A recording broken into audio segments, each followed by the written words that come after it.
আজকে আমরা যাচ্ছি গাজীপুর জেলার কাপাসিয়া থানার রানীগঞ্জ গ্রামে। সেখানের এক বন্ধু আমাদেরকে লিচুর খাওয়ার জন্য দাওয়াত দিয়েছে।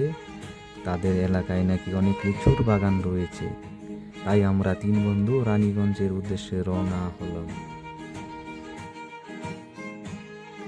এটা হচ্ছে চরসিন্দুর ব্রিজ। আমরা এখন চরসিন্দুর ব্রিজ পার হচ্ছি। এই রাস্তার ডান পাশ দিয়ে বয়ে গেছে শীতলক্ষ্যা নদী।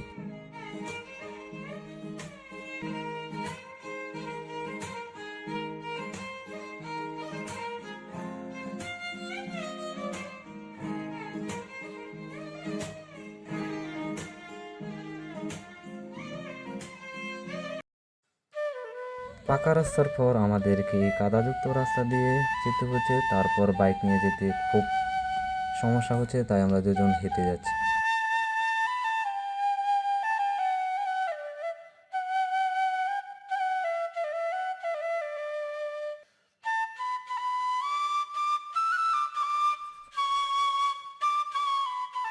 ওই যে ফারুককে দেখা যাচ্ছে, সে আমাদের জন্য অপেক্ষা করতেছে। আসলে সে আমাদের ফারুক, তার বাসায় না রানীগঞ্জ। তার আমন্ত্রণে আমরা এই রানীগঞ্জ আজকে এসেছি।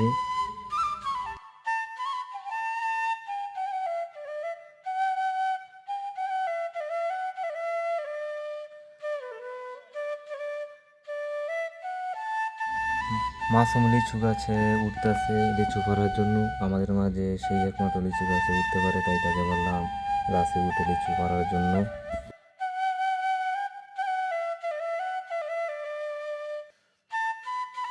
মাসুমকে গাছে রেখেই আমি আর হৃদয় কয়েকটি লিচু খেতে লাগলাম। তারপর আমরা চলে গেলাম ফারুকের পাখির খামারে। এখানে দেশি বিদেশি নানা জাতের পাখি রয়েছে। এখন আমরা চলে গেলাম একটি লিচুর বড় বাগানে। এখানে মাঠে বড় মাঠ, শুধু শুধু লিচু আর লিচু। ওনার কাছ থেকে আমরা তিনজনে 600 লিচু কিনেছি। উনি আমাদেরকে ভালো মানের লিচুগুলো বাছাই করে দিচ্ছে। আমিও বসে ওনার সাথে কিছু লিচু বাছাই করলাম।